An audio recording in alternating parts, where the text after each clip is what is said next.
Camaradas, ¿cómo están? Sean bienvenidos a este nuevo video de la biblioteca aquí en Punto y Coma. Y tal como dije la semana pasada, hoy vamos a hablar nuevamente del boom latinoamericano, pero esta vez nos vamos a enfocar en las mujeres del boom latinoamericano y por qué probablemente nunca habías oído hablar de ellas hasta que empezaste a ver este video y leíste el título. Así que, sin entrar en preámbulos, porque creo que me voy a tardar un poquito en esto, comencemos con el video del día de hoy, hablando sobre las mujeres del boom latinoamericano.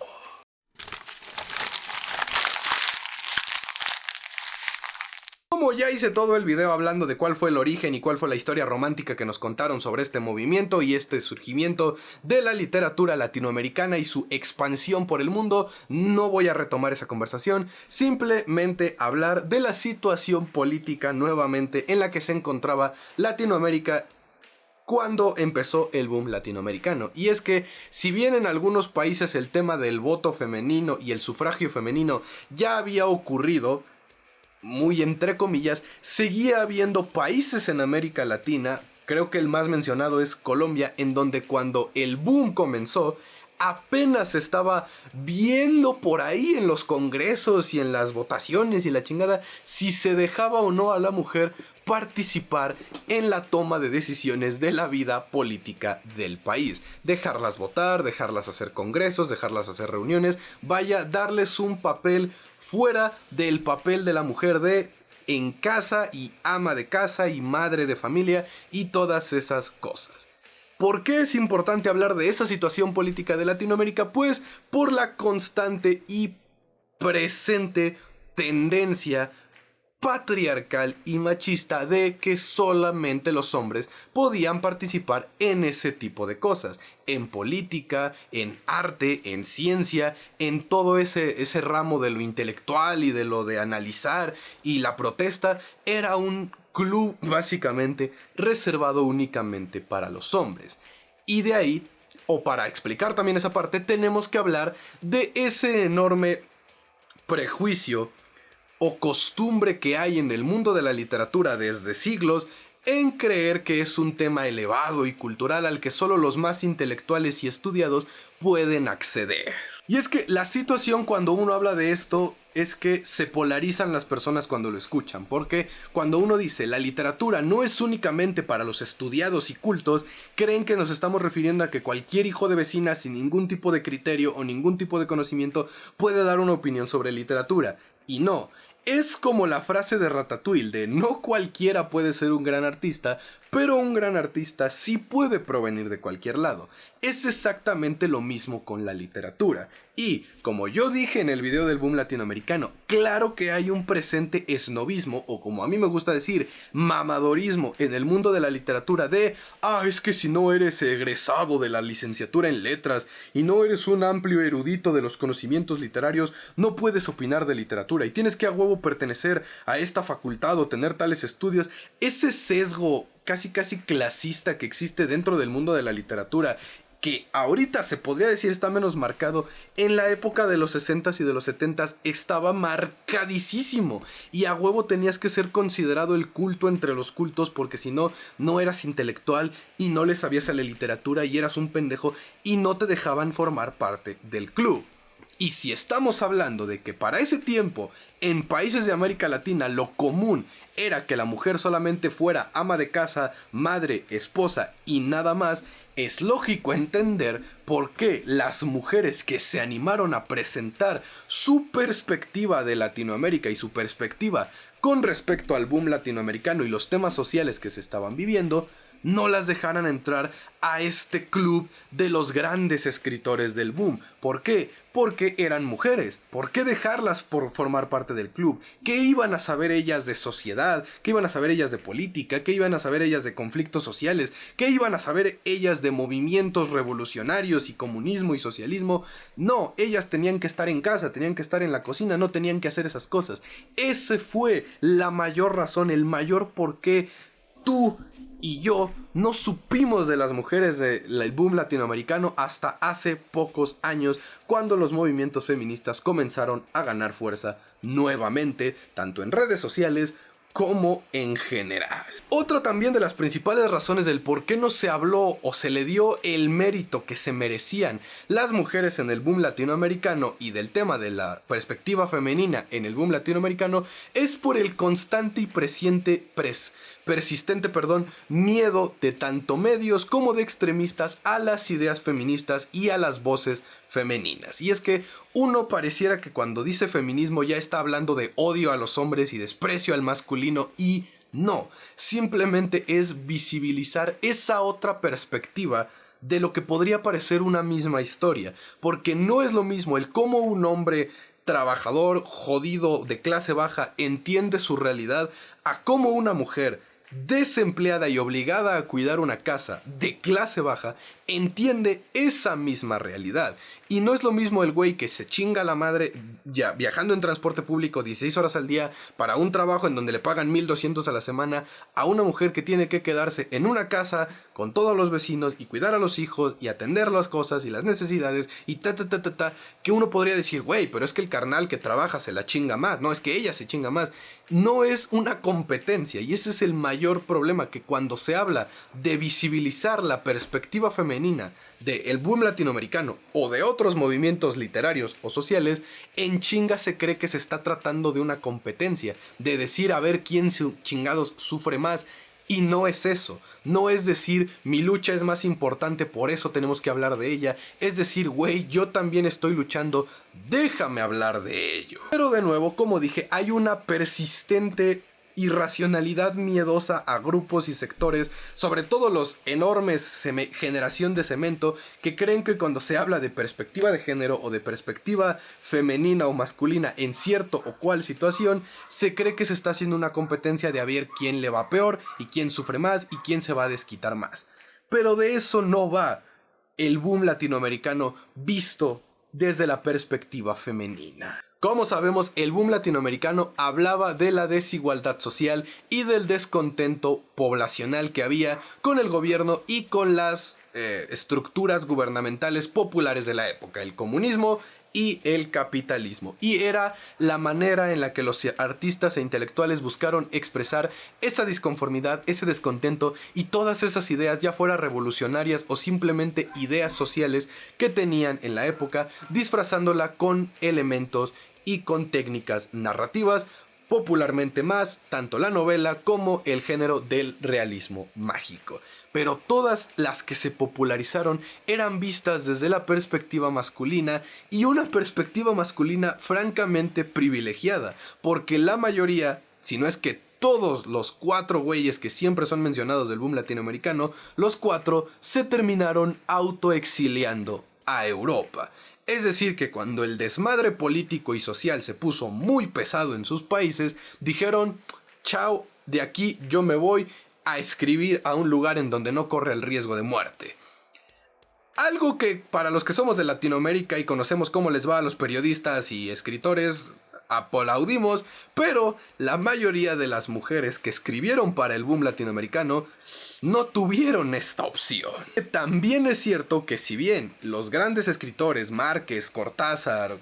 Llosa y Fuentes escribieron grandes cosas, los carnales se dedicaban 24/7, 365 a escribir, porque los 4 tenían esposas que les arreglaban el resto de pedos en su vida. No solamente lo de limpiar la casa y cocinar, sino lo de pagar las cuentas, ver de dónde salía dinero y asegurarse de que esos 4 güeyes pudieran estar escribiendo a todo momento y que pudieran tener la oportunidad de publicar sus escritos. Y de la editora española, que fue la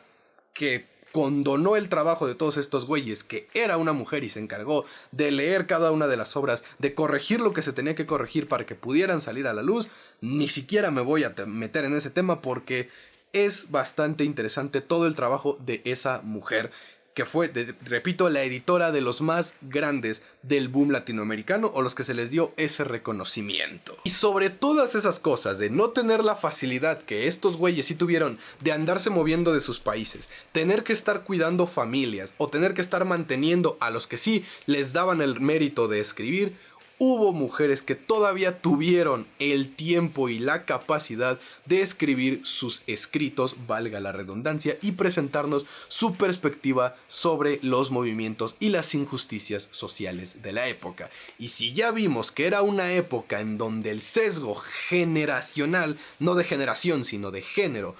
era bien cabrón, en donde yo lo tengo todo porque tengo miembro y ella no tiene nada porque es mujer, obviamente que los escritos, valga la redundancia, por mujeres del boom latinoamericano tenían una presente índole o grito o raíz feminista y que buscaba elevar la voz de esas mujeres. Y como ya lo dije, siempre ha habido un miedo por los conservadores y los generación de cemento a ideas feministas porque creen que es un ataque a sus personas o un ataque a ese status quo con el que siempre se han sentido muy cómodos y no quieren cambiar. Entonces esas voces femeninas los incomodaban. Y por eso algunos de los 4 favoritos del boom latinoamericano, entre ellos comenzaron a sabotear el trabajo de esas mujeres, cuestionar su calidad y aplicar el clásico mamador de no, es que eso no es literatura, güey, es literatura light, o sea, ellas qué van a saber de verdadero arte, esencia y cultura, no saben, güey, no es arte realmente, no es literatura, es algo X, para amas de casa, ya sabes, ¿no? Bueno, eso también provocó ese apoyo mutuo que tenían entre ellos provocó que muchos de los trabajos de las mujeres que lo enviaban a editoriales fuera rechazado o no fuera publicado o no recibiera el mérito que merecía, precisamente porque estos grandes güeyes dijeron que era literatura light, que era literatura para ama de casa, que era básicamente como decir, es la telenovela de las 9, no es algo real, no forma parte de nuestro club selecto de grandes pensadores. Era vituperar y menospreciar ese trabajo, cuando a veces el trabajo de esas escritoras resultaba mejor que el de esos escritores. De nuevo, no es una competencia, pero el mundo lo volvió una competencia, la sociedad lo volvió una competencia, y es necesario decir que si estamos midiendo quién la tenía más grande en calidad literaria, perdónenme, pero las mujeres escribían mejor que los hombres, porque los hombres se tardaban un chingo en explicar su punto y retacaban sus novelas de una parafernalia rimbombante impresionante. No saben el trabajo que a veces cuesta leer a Vargas Llosa y a Carlos Fuentes por toda esa floritura que le meten a su escritura, mientras que autoras como Elena Garro o Rosa Montero o Rosario Castellanos eran más contundentes. Sí le metían esa floritura literaria y sí le metían esa narrativa imaginativa, pero eran más contundentes con lo que decían, con lo que defendían y el cómo lo defendían. No se trata de una competencia, de nuevo, no es decir a ver quién sufrió más o a ver quién le fue mejor o quién era mejor, pero si la sociedad lo quería convertir en una competencia, fue su error, porque era una sociedad patriarcal machista que convirtió en una competencia algo que no debió ser una competencia, y cuando se dieron cuenta de que perdían, recurrieron a la menospreciación y a la difamación de ese trabajo, como lo que le sucedió a Elena Garro. Garro, seguramente si estudiaste este tema en tu preparatoria o en la secundaria o inclusive en la universidad, se vendió por muchos años como la traidora del movimiento del 68 en México, que habló con policías y que habló con políticos y que nunca apoyó el movimiento y que luego escapó del país porque fue una cobarde, y básicamente Elena Garro fue vendida como la paria del movimiento estudiantil, como la paria de la libertad social. Y no, resulta que todo eso fueron rumores, historias y declaraciones dadas por el inseguro más inseguro de la literatura, Octavio Paz, su esposo. Tras descubrir que su esposa, además de cuidar a sus hijos, mantener la casa, atender sus propios asuntos, tenía tiempo para escribir,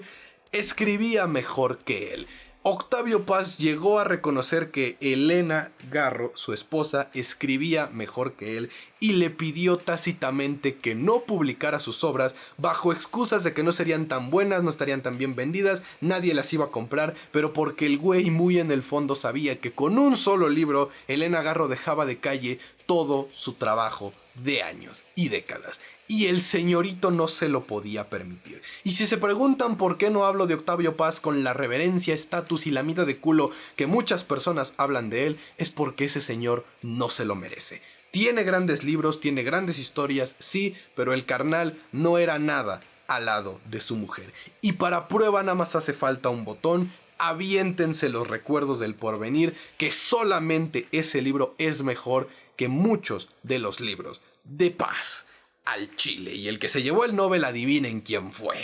Al final, banda, este video lo voy a terminar de la misma manera en la que voy a terminar el otro video, el del boom latinoamericano. No es cuestión de decir no lean a estos autores, no lean a Cortázar, no lean a Márquez, no lean a Llosa, porque son buenos escritores y tienen buenos libros. Y pues hasta donde sabemos, creo que el único que tiene una vida cuestionable, digna de aplicarle el no separar el arte del artista, es Llosa. Pero sí es necesario visibilizar esas otras personas que estuvieron en el movimiento del boom, pero que no recibieron el mérito que debían. Y sobre todo no porque fueran malas personas o porque tuvieran poco talento, sino por el simple hecho de que fueran mujeres. Sí es una mamada que las hayan rechazado y las hayan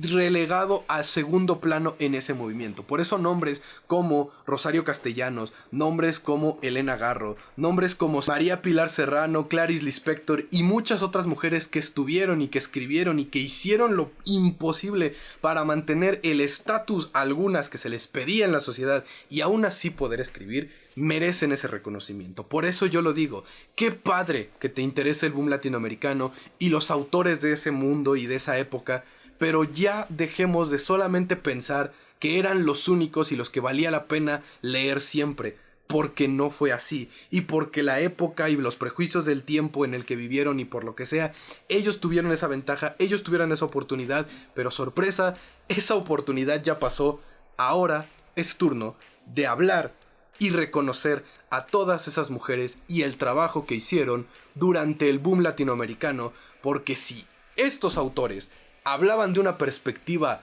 real de los disconformes sociales de la época, ellas también hicieron una denuncia real de una disconformidad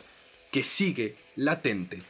hoy en día. Así que antes de irme de este video, no podría irme sin hacerles unas recomendaciones de lectura de mujeres del boom latinoamericano. Y aunque me gustaría decir ya me las leí todas, no, la verdad es que por motivos de dinero y por motivos de cuestión de encontrar no las he podido leer, pero por lo menos puedo recomendarles tanto Los recuerdos del porvenir de Elena Garro, que ya lo recomendé hace rato en el canal, como el de Balún Canán y El eterno femenino de Rosario Castellanos. Ambos libros de perspectiva feminista y que son representativos de la época del boom latinoamericano. Y como dato extra, Los recuerdos del porvenir es considerado precursor del realismo mágico, ya que fue escrito y pudo haber sido publicado muchísimo antes que 100 años de soledad.